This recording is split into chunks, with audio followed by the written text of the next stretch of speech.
ప్రాంతాల నుంచి మనుషులు కానివ్వండి, వ్యక్తులు, అభిమానులు, సినిమా పరిశ్రమ నుంచి కానివ్వండి, రకరకాల అసోసియేషన్స్ కానివ్వండి, అలా ఎంతోమంది రాజకీయ ప్రబుద్ధులు కానివ్వండి, అందరూ గత వారం రోజులుగా ఎడతెరిపి లేకుండా వాళ్ళు ప్రశంసలు కురిపిస్తున్నారంటే ఆ ఆనందం ద్విగుణీకృతమైంది. ఎంతో ఉద్వేగానికి ఎంతో ఇదిగా అయ్యింది. అవార్డు ఇవ్వని అభిమానం, అవార్డు ఇవ్వని ఉత్సాహం, ప్రోత్సాహం మీ కరతాళ ధ్వనుల ద్వారా, మీ ప్రశంసల ద్వారా ప్రతి ఒక్కళ్ళు మనసారా ఆశీర్వదిస్తుంటే చాలు ఈ జన్మ, ఇది పూర్వజన్మ సుకృతం, ఎప్పుడో చేసుకున్న పుణ్యఫలం, మా అమ్మానాన్నలు వాళ్ళకి జన్మించేందుకు వాళ్ళు చేసిన పుణ్యఫలం నాకు ఈ విధంగా సంక్రమించిందంటూ నేను నిజంగా మనసు స్పందించి అలా భావిస్తాను. అదే మీ ముందు ఉంచుతున్నాను.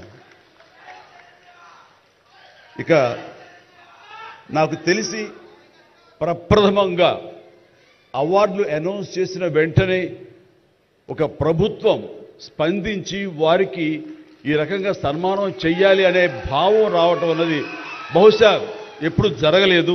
ఇదే మొట్టమొదటిసారి జరిగింది. దానికి ప్రధానమైన కారణం యువకులు, డైనమిక్ లీడర్ మన ముఖ్యమంత్రి రేవంత్ రెడ్డి గారు, అలాగే వాళ్ళ సహచర మంత్రి వర్యులు, వీళ్ళందరూ అనుకుని ఒక్కడిగా అనుకుని స్పందించిన మనసుతోటి మన వాళ్ళని మనం గౌరవించుకోకపోతే ఎలాగ గౌరవించుకోవాలి అంటూ అన్నది నిజంగా చెప్తాను. సభాముఖంగా వారికి నా హృదయపూర్వక ధన్యవాదాలు తెలియజేస్తాను. అంటే సన్మానాలకి ఇక్కడ నేను కానీ, మన వెంకయ్యనాయుడు గారు కానీ, ఇతర పద్మ అవార్డీస్ కానీ ఎవరు కొత్త ఏం కాదు. వాళ్ళు రకరకాలుగా విధాలుగా వాళ్ళు సన్మానించబడుతూ ఉంటారు. కానీ సరిగ్గా ఇలాంటి సమయంలో ప్రభుత్వం ముందుకు రావడం అన్నది వారు ఈ కళాకారులకి, కళలకి వారు ఇస్తున్న ప్రాముఖ్యతకి నిజంగా మనస్సు స్పందించి నేను నా అభినందనలు తెలియజేస్తున్నాను. ఇందులో భాగంగా నిన్న మొన్న ముఖ్యమంత్రి గారు అనౌన్స్ చేశారు. ఇక్కడ నంది అవార్డ్స్ అనేవి ఒకప్పుడు ఇస్తూ వచ్చాము. నంది అవార్డ్స్ అనేది తర్వాత అదేదో గత చరిత్రలాగా అయిపోయి మాకు అందరికీ చిన్న డిసప్పాయింట్మెంట్ ఉంది. అంటే ఇరు రాష్ట్రాల్లో కూడా అరే కళాకారులు ఇంత నెగ్లెక్ట్ చేస్తున్నారు, ఇంత నిర్లక్ష్యపరుస్తున్నారు, ఎందుకు ఉత్సాహపరచట్లేదు? అది పెద్ద గొప్ప విషయం కూడా కాదు అది. అండ్ అది ఇస్తే కనుక చాలామంది చాలా ఉత్సాహం ఉంటుంది. ఆ ప్రోత్సాహంతో మరింత ముందుకెళ్తారు. తద్వారా ఎన్నో సినిమాలు కానీ, నాటకరంగం కానీ ఇవన్నీ అభివృద్ధి చెందుతాయి. తద్వారా ఎంతోమందికి ఎంప్లాయ్మెంట్ కానివ్వండి, ఎంతోమంది ప్రోత్సాహం కళాకారులు ఇంకొంచెం రావడం కానివ్వండి. ఆ రకంగా ఈ రోజున చూస్తే కనుక మన సినిమాలు ప్రపంచవ్యాప్తంగా ముందుకెళ్తున్నాయంటే అలాంటి ప్రోత్సాహం, అలాంటి ఉత్సాహం ఉండబట్టే. సో ప్రభుత్వ పరంగా కూడా అలాంటివి ఉంటే కనుక ఇది మరింత ముందుకెళ్ళడానికి అవకాశం ఉంది. అది గుర్తెరిగి ఈ రోజున ఆ అవార్డులు మళ్ళీ మనం రెజ్యూమ్ చేస్తాం, మళ్ళీ తిరిగి మళ్ళీ ఇస్తామని ఆ నిర్ణయం తీసుకోవటం, దానికి పేరు ప్రజాగాయకుడు. జీవితం అంతా కూడా రెవల్యూషనరీగా మార్పు తీసుకురావాలని ప్రయత్నించే నిరంతర శ్రామిక కళాకారుడు శ్రీ గద్దర్ గారు. గద్దర్ గారి పేరున అవార్డులు ఇవ్వటం అన్నది ఎంతో సముచితం, ఎంతో ఆనందం, ఎంతో ముదాహం. అలాంటి నిర్ణయం తీసుకున్నటువంటి మా ముఖ్యమంత్రి రేవంత్ రెడ్డి గారికి, వారి సహచర్యులకి నేను మనస్ఫూర్తిగా నా హృదయ ధన్యవాదాలు ఈ సభాముఖంగా తెలియజేస్తున్నాను. అండ్ ఇక్కడ నాకు ఈ అవార్డు రావడం ఆనందం, కానీ ఆనందం మరింతగా ఉండటానికి కారణం మేము చిన్నప్పటి నుంచి ఎంతో అభిమానించి ఆయన చూసుకుని ఇన్స్పైర్ అయ్యాం. వారే స్టూడెంట్ లీడర్గా ఉండి జయాంధ్ర కోసం అప్పట్లో స్టీల్ ప్లాంట్ కోసంగా ప్రయత్నం చేసినటువంటి వెంకయ్య నాయుడు గారు. ఆయన వైజాగ్ కాలేజీలో యూనివర్సిటీలో ఆయన స్టూడెంట్గా ఉన్నప్పుడు ఆయన ఇచ్చిన పిలుపుకి ఎక్కడో నర్సాపురంలో ఉండే మేమందరం స్పందించి స్ట్రైక్ చేయడం అనేది జరిగింది. ఆ రోజు నుంచి కూడా మాకు ఒక లీడర్ లాగా, మా నాయకుడిలాగా ఆయన మేము భావిస్తూ వచ్చి నన్ను అలా మేము ఎదిగాం. ఆయన అప్పటి నుంచి అబ్జర్వ్ చేస్తూనే ఉన్నాను. ఆయన వాగ్ధాటికి నేను పెద్ద ఫ్యాన్ని. ఆయన మాట్లాడే మాటలు అలాగా నోరు వెళ్ళగట్టి చూస్తుంటాను. ఇప్పుడు కూడా అదే ఎదురు చూస్తాను. ఆయన ఎంత ఓపికగా మాట్లాడతారో తెలియదు, కానీ డెఫినెట్గా అలరిస్తారంటూ ఎలాంటి సందేహం లేదు.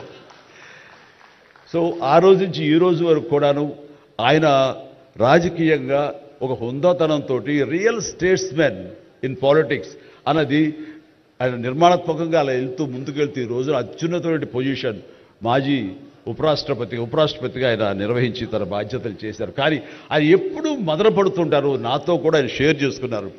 రాజకీయాలు రాను రాను ఇలాగా దుర్భాషలతోటి వ్యక్తిగత విమర్శతోటి ఇలా దిగజారిపోతున్నాయి చిరంజీవి గారు. ఇది కాదు, ఇది ఆ హుందాతనం ఉండాలి. ఉండి కూడా ఎన్ని సాధించాం మేము. అది ఇదవుతున్నట్టు ఎంత మదన పడుతున్నారంటే వన్ కూర్చున్నప్పుడు ఆయనతో నాతో చెప్పినప్పుడు ఇప్పుడు కూడా అలాగే అయిపోతుంది. అలా అవ్వకుండా ఉంటే బాగుంటుంది అంటే అలాంటి అవ్వకుండా ఉంటే బాగుంటుందన్న ప్రయత్నంలో నేను కూడా మిమ్మల్ని ఇన్స్పిరేషన్గా తీసుకుని నేను వెళ్ళినవాడేనండి. కానీ ఆ ధాటికి ఆ మాటలకి మాట పడటం మాట అనటం ఇది నా వల్ల కాదు, మీలాగనే.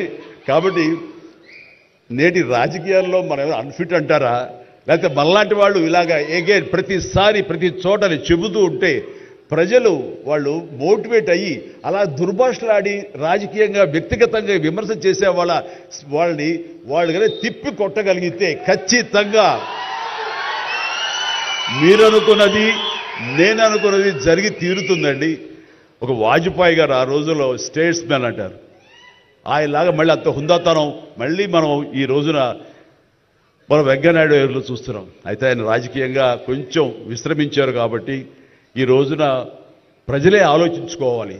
అలాగా నోరు జారే వాళ్ళని దుర్భాషలాడుతూ వ్యక్తిగత విమర్శలు చేసే వాళ్ళని తిప్పికొట్టే విధంగా నిర్ణయించే శక్తి మీకే ఉన్నది, మీరే నిర్ణయించుకోవాలని చెప్తున్నారు. ఈ రోజున రకరకాల రంగాలకు సంబంధించినటువంటి గొప్ప గొప్ప వ్యక్తులు వాళ్ళు గుర్తింపు వస్తుందా రాదా అని కాదు, అది వాళ్ళ ఇంట్రెస్ట్ కొద్ది. ఈ రోజున ఇక్కడ ఒక్కొక్కరు శిల్పకళాకారులు ఉన్నారు, అలాగే కొన్ని art forms of village rural సంబంధించిన వాళ్ళు ఉన్నారు, సమయ గారు ఇట్లాగా అలా రకరకాల కవులు ఉన్నారు. వీళ్ళందరూ కూడాను ఆ పని చేసుకుంటూ వెళ్ళిపోయి అదే మా జీవితం అదే మా ధ్యేయం అంటూ అలా ముందుకు వెళ్ళిపోయే దీంట్లో ఈ రోజున ప్రభుత్వాలు గుర్తించి వాళ్ళకి పద్మశ్రీ అవార్డులు ఇవ్వటం అన్నది, పద్మ అవార్డుతో గౌరవించుకోవడం అన్నది ఈ సందర్భంగా నేను వాళ్ళ గుర్తించినటువంటి భారత కేంద్ర ప్రభుత్వానికి నేను మనస్ఫూర్తిగా నా అభినందనలు తెలియజేస్తాను, నా సంతోషాన్ని వ్యక్తపరుస్తాను. దీనికి మరీ ముఖ్యంగా మన ప్రియతమ నరేంద్ర మోడీ గారు ప్రధానమంత్రి, ఆయన దీన్ని గుర్తించి అలాగా ఇవ్వడం జరిగింది. ఇక్కడ ఒక విషయం చెప్పొచ్చో చెప్పకూడదో తెలియదు కానీ ఒక విషయం చెప్తాను. మధ్యాహ్నం నాకు అవార్డు మీకు ఇవ్వాలనుకుంటున్నాము, మీకు మీ కన్ఫర్మేషన్ కానీ మీ యొక్క ఆమోదం మాకు తెలియాలంటూ హోమ్ డిపార్ట్మెంట్ నుంచి ఫోన్ వచ్చినప్పుడు ఒక షాకు లోన్ అయ్యాను. అప్పటికి ముందు నుంచి స్పెక్యులేషన్స్ ఉన్నాయి కానీ నాకు ఇవన్నీ కూడా వస్తాయి లేవు అనే దాని మీద ఎప్పుడో మీమాంస ఉండేది నాకు. వాళ్ళు చెప్పగానే సంతోషించాను. సో ఈవినింగ్ ఎన్నింటికి వస్తుందని వాళ్ళు 6-7 o'clock వస్తుంటే అప్పటి నుంచి అలా టీవీలు ముందు కూర్చున్నాను.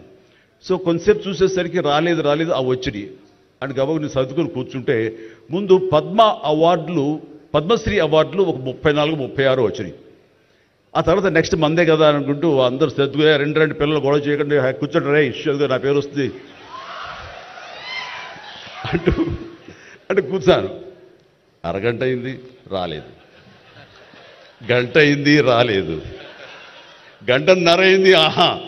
ఓరి బాబు ఏంటిది, ఏదైనా మళ్ళీ ఏమైనా మారుస్తారా, మనకి వచ్చే అవకాశం లేదని చిన్న మీమాంసలో ఉన్నారు. ఆ తర్వాత వచ్చిందనుకోండి. ఆ తర్వాత ఇదే డౌట్ నేను మన వెంకయ్యనాయుడు గారి ఇంటికి వెళ్ళి నేను ఆయన గౌరవంగా ఆయన సన్మానించుకున్నప్పుడు ఆయన ముందు చెబితే ఇదంతా కూడా నరేంద్ర మోడీ గారు ఒక ఆలోచన అండి. పద్మశ్రీ అవార్డులు చాలా బడుగు బలహీన వర్గాలకు సంబంధించినటువంటి చిన్న స్థాయి కళాకారులకి వచ్చింది. ఒకేసారి వెంకయ్యనాయుడు గారి పేరు, చిరంజీవి పేరు, పద్మ సుబ్రహ్మణ్యం పేరు, వైజయంతిమాల బాలి పేరు వస్తే కనుక అది సుస్పష్ట, అది ప్రముఖంగా వేసేస్తారు. అలా వేసినప్పుడు వీళ్ళ గురించి ఎవరు చెప్పుకుంటారు? కాబట్టి వీళ్ళ గురించి చెప్పుకోవాలి అంటే గంటన్నర టైం మధ్యలో గ్యాప్ ఇవ్వండి. గంటన్నర వరకు వాళ్ళ గురించి చర్చ జరుగుతుంది. వాళ్ళు ఎవరు అంటారు, ఇక్కడ సమ్మయ్య ఎవరు, ఆచార్య గారు ఎవరు, ఇలా పేర్లని చెప్పుకుంటూ వాళ్ళ గురించి ఆలోచిస్తారు, చర్చించుకుంటారు. వాళ్ళకి గుర్తింపు వస్తుంది. అది రిజిస్టర్ అయిన తర్వాత దెన్ చిరంజీవి వెంకయ్యనాయుడు గారు నాకు ఇష్టం అన్నారు. అది నిజంగా గొప్ప ఆలోచన, గొప్ప ఇది. వారి గురించి తెలుసుకున్న తర్వాత నాకు నరేంద్ర మోడీ గారి మీద గౌరవం మరింత పెరిగింది ఆయన చిన్న ఆలోచించి. సో ఇలాంటి సన్మానం జరగటం అన్నది నాకు నిజంగా అత్యంత గౌరవంగా భావిస్తాను. నా జన్మ సార్థకమైందని భావిస్తున్నాను. ఎన్నో కార్యక్రమాలు చేశాను. ఇది సినిమాల్లో రాణించినా కూడా సినిమాల్లో ఎంతో ప్రథమ స్థానంలో ఎన్నో సంవత్సరాలు దశాబ్దాలుగా ఉండటమే కాకుండా ఆర్టిస్ట్కి సామాజిక బాధ్యత, సామాజికటువంటి సేవ చెయ్యాలి.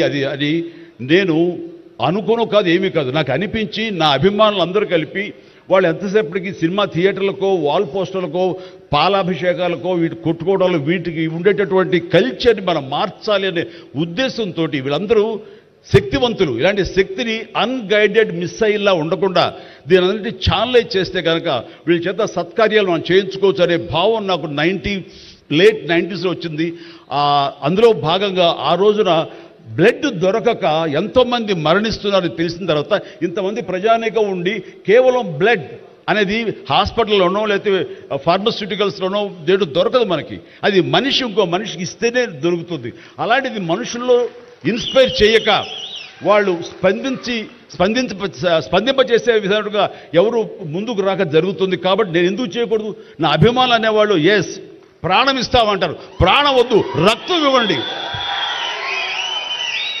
రక్తం ఇవ్వండి అంటూ నేను 25 సంవత్సరాల క్రితం ఇక్కడ బ్లడ్ బ్యాంక్ పెట్టిన తర్వాత ఈ ఉత్సాహం ఏమైనా పొంగులాగా ఉండి తర్వాత చల్లబడిపోతుందా అని అనుకున్నాను. కానీ లేదు, ఒక జీవనదిలాగా సాగుతూనే ఉంది.